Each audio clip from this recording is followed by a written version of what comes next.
Vous êtes à la porte d'embarquement. Vous vous êtes enregistré, avez passé la sécurité et embarqué en avance, seulement pour découvrir que votre siège vient d'être réattribué. Pire encore, c'est l'endroit que personne ne veut. En 2025, les règles de la TSA, les politiques des compagnies aériennes et les changements de configuration des vols rendent silencieusement certains sièges d'avion un vrai piège à éviter. Aujourd'hui, nous allons révéler quel siège éviter et pourquoi il pourrait ruiner votre voyage avant même le décollage. Si ces conseils vous aident à voyager plus intelligemment, cliquez sur j'aime et abonnez-vous. Numéro 1. Piège des rangées de sortie. Il est 7h45 à Dallas-Fort Worth. Un voyageur fréquent, Michael, embarque en avance et se dirige vers son siège préféré, un hublot dans une rangée de sortie. Mais juste avant le départ, un membre d'équipage s'approche avec un carnet et une demande polie mais ferme. « Monsieur, je crains que nous devions vous déplacer. » Michael est confus. Il réserve ce siège depuis des années. Mais en 2025, les règles ont changé et de nombreux passagers la prennent à leurs dépens.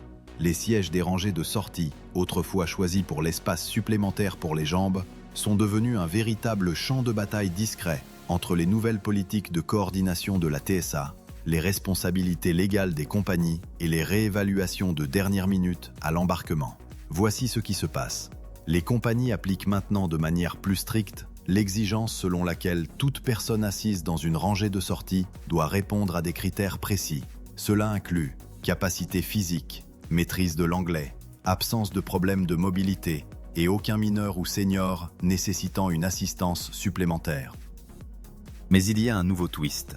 Selon les protocoles de collaboration FAA et TSA de 2025, les agents à la porte utilisent désormais le suivi comportemental en temps réel et un scoring de risque par IA pour déterminer si les passagers sont aptes aux zones de responsabilité en cas d'urgence. Si vous paraissez nerveux, distrait, mal en point, ou appartenez simplement à une catégorie d'âge ou de risque signalé, votre siège peut être réattribué, même après l'embarquement. Pourquoi cela importe ? Si vous avez payé un supplément pour le confort de la rangée de sortie ou l'avez choisi lors de l'enregistrement en ligne, vous pourriez quand même le perdre à la porte. Pire encore, votre nouveau siège pourrait être l'un des moins désirables de l'avion. Astuce pour éviter les ennuis. À moins d'être sûr à 100% de remplir toutes les exigences mises à jour et de pouvoir l'affirmer avec assurance à la porte, ne réservez pas de rangée de sortie en 2025. Vous pourriez payer plus cher pour finir dans un siège moins confortable, sans remboursement. Numéro 2, derrière la cloison. C'est un vol du soir bondé au départ de JFK. Une mère voyageant seule avec un tout petit trouve avec soulagement son siège derrière la cloison. Cette séparation en première rangée entre les cabines. Elle pensait que ce serait spacieux et calme. Mais dès qu'elle s'attache, la réalité la frappe. Pas de rangement sous le siège. Accoudoir fixe, et un tout petit qui ne peut pas dormir sans le sac maintenant verrouillé dans le compartiment supérieur. Autrefois, la rangée derrière la cloison était un choix premium. Plus d'espace pour les jambes, service prioritaire et moins de passagers à proximité. Mais en 2025, ces sièges subissent silencieusement une dégradation. Voici pourquoi. Les compagnies aériennes ont commencé à reclasser les rangées derrière la cloison comme zone prioritaire famille ou besoins spéciaux, ce qui signifie qu'elles sont plus souvent réservées aux voyageurs avec nourrissons, fauteuils roulants ou dispositifs médicaux. Si vous n'êtes pas dans ce cas et que vous réservez malgré tout, il y a plus de chances qu'on vous demande de changer de siège. Et ce n'est pas qu'une question de politique. Avec la coordination renforcée de la TSA, certaines de ces rangées font désormais l'objet d'un contrôle supplémentaire, surtout sur les vols internationaux où elles sont proches du stockage de l'équipage ou du matériel d'urgence. De plus, les passagers de 2025 signalent plusieurs inconvénients. Aucun accès aux effets personnels pendant le décollage ou l'atterrissage. Siège non inclinable sur certains appareils. Plus de passages devant votre rangée dû au berceau ou au groupe embarquant tôt. La déception est encore plus grande quand vous réalisez. Le confort pour lequel vous avez payé n'est pas là. Et il n'y a pas de solution facile une fois à bord. Astuce voyage. Si vous ne voyagez pas avec un bébé, un besoin médical ou un handicap, réfléchissez à 2 fois avant de choisir un siège derrière la cloison. Demandez directement à la compagnie si votre siège peut s'incliner et soyez prêt à ranger vos affaires en hauteur. En 2025, cet espace supplémentaire peut venir avec de la frustration. Numéro 3, près des toilettes. Il est 23h10. Sur un vol de nuit de LAX à Miami, vous êtes épuisé, les yeux lourds, et tout ce que vous voulez, c'est quelques heures de calme. Mais votre siège, il est à seulement 2 rangées des toilettes, et pendant les 5 prochaines heures, votre repos sera perturbé par les lumières vives, les portes qui claquent constamment et un flux de passagers faisant la queue, certains marchant en rond, d'autres toussant, et un clairement trop alcoolisé. En 2025, les sièges près des toilettes ne sont pas seulement inconfortables. Ils deviennent de plus en plus problématiques en raison des nouvelles pratiques de contrôle de la TSA et de la surveillance comportementale en cabine. Voici le problème. La TSA et les équipages ont de nouvelles directives pour surveiller de près les mouvements des passagers pendant le vol, surtout autour des toilettes. Cela inclut la surveillance des stations prolongées, des allers-retours fréquents, ou tout comportement pouvant être interprété comme suspect selon les profils de risque actualisés. Donc, si vous êtes assis juste à côté de cette zone, vous ne subissez pas seulement du bruit et du trafic. Vous pourriez aussi être soumis à des vérifications d'identité aléatoires en vol, des croisements de listes de surveillance, ou même à une attention discrète de l'équipage si quelqu'un à proximité agit nerveusement. C'est comme être assis à côté d'un point de contrôle non officiel. Et oui, cela se produit même en classe économique. Au-delà des implications sécuritaires, ces sièges sont aussi des points chauds pour les odeurs désagréables, surtout sur les longs courriers, les contacts accidentels avec les passagers faisant la queue, la congestion des compartiments supérieurs, car ceux près des toilettes y rangent souvent leurs sacs. Astuce intelligente. Lorsque vous choisissez votre siège, consultez le plan des sièges et évitez les ranger directement devant ou derrière les toilettes. Sur les appareils récents, les toilettes sont souvent placées au milieu de la cabine. Vérifiez donc bien la configuration. En 2025, ce choix peut faire la différence entre dormir et subir silencieusement pendant 6 heures. Numéro 4, à l'arrière de l'avion. Vous embarquez enfin, en vous faufilant entre les sacs dans l'allée et les voyageurs fatigués. Votre siège est tout au fond, rangée 33. Le bruit des moteurs est plus fort ici, l'inclinaison est minimale, et le service semble vous atteindre en dernier. Vous vous dites que ce n'est pas idéal, mais ça ira. Puis, l'embarquement s'interrompt. Un agent TSA intervient. Les rangées arrière sont soudainement ciblées pour des contrôles secondaires. Les passagers sont parfois invités à ouvrir à nouveau leurs bagages, même après avoir passé la sécurité. Bienvenue dans le voyage aérien de 2025, où l'arrière de l'avion n'est pas seulement moins pratique, il est de plus en plus surveillé. Voici pourquoi. Dans un effort pour améliorer les temps de réponse d'urgence et aligner les vols avec les algorithmes de préautorisation TSA mis à jour, les compagnies coopèrent avec les agences de sécurité pour cibler certaines zones de cabine pour des contrôles ponctuels. Le tiers arrière de nombreux avions, surtout sur les vols intérieurs, est maintenant utilisé comme zone de sécurité secondaire. Cela signifie que même après avoir passé le point de contrôle principal, vous pourriez être sélectionné au hasard pour vérification d'identité supplémentaire, réinspection des bagages, contrôle comportemental par l'équipage ou le personnel de sécurité. Et ce n'est que l'aspect sécurité. L'arrière comporte aussi temps de débarquement plus long, plus d'impact des turbulences, moins de rangement en soute si vous embarquez tard. Si vous voyagez pressé ou avec des enfants, des dispositifs médicaux ou des besoins de mobilité, ce siège pourrait vous retarder de 15 à 30 minutes à l'arrivée. Et si quelque chose tourne mal dans la cabine, vous êtes le dernier à sortir. Astuce professionnelle. À moins que ce ne soit beaucoup moins cher ou que vous voyagiez ultra léger, évitez les sièges des 5 à 7 dernières rangées. Cherchez plutôt des zones centrales ou des sièges côté allée près des ailes. En 2025, ces $20 supplémentaires pourraient vous acheter non seulement du confort, mais aussi la tranquillité d'esprit et une sortie plus rapide. Numéro 5, siège du milieu. C'est l'heure d'embarquer à Chicago O'Hare et vous êtes dans le groupe 6. Vous scannez votre billet, siège 17B, siège du milieu. Vous grognez, mais le vol est court, non ? Alors que vous vous faufilez entre deux inconnus, vous remarquez quelque chose de nouveau. Un agent à la porte surveille les rangées. Quelques passagers sont tirés de côté. L'un est réattribué. Le passager côté allée à côté de vous murmure. Ils font maintenant des vérifications de poids. Bienvenue dans la nouvelle organisation d'embarquement de 2025, où les sièges du milieu sont passés de gênants à imprévisibles. Voici le problème. Avec l'essor de la répartition du poids en temps réel, les compagnies utilisent des outils d'IA avancés pour évaluer la distribution dans la cabine, ce qui entraîne des réattributions de sièges de dernière minute. Les sièges du milieu, surtout à l'arrière ou au-dessus des ailes, sont les premiers à être réattribués quand l'algorithme signale un déséquilibre. Mais voici le piège. Ces changements se produisent souvent sans préavis. Vous pourriez réserver un siège côté hublot ou côté allée pour vous retrouver en siège du milieu à la porte.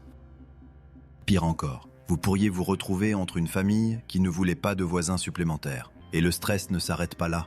En 2025, de nouveaux programmes d'embarquement par scan corporel dans certains aéroports intègrent désormais des données biométriques dans les systèmes de distribution des sièges pour optimiser l'utilisation de carburant et l'équilibre de la cabine. Cela semble futuriste, mais pour les voyageurs, c'est comme être une partie d'un problème mathématique auquel ils n'ont jamais consenti. Pourquoi cela importe ? Les sièges du milieu ont désormais un risque plus élevé de réattribution. Vous pourriez être le premier à être déplacé dans une cabine surbookée. Pas d'intimité, pas d'accoudoir, et souvent pas d'accès anticipé au compartiment supérieur. Évitez le piège du milieu. Réservez tôt. Utilisez les applications des compagnies pour suivre les changements de siège et reconfirmer votre place à l'enregistrement. Si vous voyagez seul, payez un supplément pour un siège côté allée ou hublot, non seulement pour le confort, mais pour garder le contrôle. Car en 2025, ce numéro de siège pourrait ne plus signifier ce qu'il signifiait auparavant. Numéro 6. Siège près des stations d'équipage. C'est un vol calme, en milieu de journée, de Denver à San Diego. Vous vous installez à votre siège, juste une rangée derrière la cuisine de l'équipage. Cela semble être un endroit paisible. Pas d'enfants, accès rapide aux collations et moins de passagers autour. Mais l'illusion disparaît rapidement. Le rideau s'ouvre toutes les quelques minutes. Les conversations de l'équipage ne cessent jamais. Et lorsque des turbulences surviennent, votre rangée devient la salle de pause et le centre de commande officieux. En 2025, les sièges près des stations d'équipage, cuisines et portes de service sont devenus plus que bruyants. Ce sont désormais des zones de restriction opérationnelle et de conflits accrus entre passagers. Voici pourquoi. Les nouvelles directives de la FAA et des compagnies aériennes priorisent l'accessibilité de l'équipage en cas d'urgence, incluant l'espace libre pour les chariots, les communications et même les incidents médicaux. Cela signifie que les passagers situés à proximité de ces zones se voient parfois demander de rester assis plus longtemps, d'éviter les déplacements aux toilettes ou même de se reloger pour permettre les procédures à bord. Certains voyageurs sont également signalés lors de l'embarquement, en particulier ceux voyageant avec des enfants, des bagages volumineux ou nécessitant une assistance spéciale, et informés qu'ils ne peuvent pas s'asseoir près d'une cuisine pour des raisons de protocole de sécurité. Cela est particulièrement courant sur les avions récents, où les stations d'équipage sont intégrées au milieu de la cabine et non seulement à l'avant ou à l'arrière. Pour aggraver les choses, si un problème survient en vol, d'urgence médicale à des passagers turbulents, ces zones sont souvent utilisées pour contenir les situations. Un voyageur sur un récent vol Houston-Orlando a passé 90 minutes à côté d'un passager retenu et criant en attendant la police à l'atterrissage, simplement parce qu'il était assis à côté du siège de l'équipage. Pourquoi cela compte ? Ce qui semble être une zone calme peut rapidement devenir chaotique, restreinte ou stressante, et vous aurez peu de recours une fois en vol. Évitez le point aveugle. Utilisez des outils comme SIAD-Guru pour identifier les rangées près des stations d'équipage et évitez-les sauf nécessité absolue. En 2025, calme, espace et sécurité dépendent de la distance par rapport au rideau. Numéro 7. Roulette du changement de rangée. Il est 18h15 à Seattle-Tacoma et votre porte d'embarquement est animée par une tension discrète. Un groupe de passagers vient d'être tiré de côté, vous y compris. L'agent à la porte s'excuse, mais annonce que votre siège n'est plus disponible en raison d'un ajustement opérationnel. Vous êtes maintenant dans une rangée différente. Aucune explication. Pas de surclassement, juste déplacé. En 2025, ce type de réattribution de siège de dernière minute devient de plus en plus courant et frustrant. Que se passe-t-il ? Les compagnies aériennes utilisent désormais des systèmes de pré-embarquement pilotés par IA pour effectuer des micro-ajustements juste avant le décollage. Ces systèmes prennent en compte la répartition du poids en temps réel, les données biométriques des passagers, les besoins spéciaux, la coordination avec les listes de surveillance TSA et même les notes internes de l'équipage provenant de vols précédents. Cela s'appelle l'optimisation prédictive de la cabine et cela change votre siège sans demander votre avis. Voici le piège. La plupart des passagers ne connaissent pas la véritable raison. Vous pourriez être déplacé pour aider à équilibrer l'avion, ou parce qu'un voisin a déclenché un signal silencieux nécessitant des sièges tampons vides. Ou encore parce qu'un passager élite de dernière minute a besoin de votre place. Pire encore, si vous refusez de vous déplacer, vous risquez de vous voir refuser l'embarquement, surtout si la compagnie considère votre refus comme une perturbation du protocole de sécurité. Cette roulette n'est pas seulement une question d'inconfort, elle entraîne perte de surclassement, séparation des compagnons de voyage, siège du milieu forcé malgré un paiement pour un siège côté allée, confrontation stressante avec l'équipage ou le personnel de porte. Un incident viral, début 2025, concernait un couple en lune de miel séparé dans la cabine parce qu'un agent avait réattribué leur siège selon la gestion du risque. Leurs bagages sont arrivés à Hawaï. Leur mariage, légèrement retardé. Comment se protéger? Faites toujours une capture d'écran de votre siège confirmé. Utilisez les applications des compagnies pour suivre les changements de dernière minute. Si vous êtes déplacé, demandez poliment la raison et une réattribution équitable. Soyez flexible, mais ferme si vous avez payé un supplément. En 2025, votre carte d'embarquement peut indiquer 21A, mais vous ne le saurez vraiment qu'une fois assis. Tant de choses ont changé dans le voyage aérien en 2025, et toutes ne sont pas visibles au moment de réserver votre siège. Ce qui était autrefois un choix intelligent pour le confort ou la commodité peut désormais entraîner des retards, de l'inconfort, voire une attention accrue de la TSA. Des rangées de sortie aux rangées derrière la cloison, des contrôles à l'arrière de la cabine aux réattributions de sièges pilotés par IA, le siège que vous choisissez a plus d'importance que jamais. C'est pourquoi voyager intelligemment aujourd'hui signifie faire plus que simplement choisir une rangée. Cela implique de comprendre pourquoi certains emplacements sont désormais plus risqués que d'autres. Avant votre prochain voyage, vérifiez le plan des sièges, posez des questions et restez flexible. Cela pourrait bien sauver votre vol. Qu'est-ce qui vous a le plus surpris dans cette vidéo? Laissez un commentaire ci-dessous et n'oubliez pas de vous abonner pour rester à l'avant-garde des changements dans le voyage.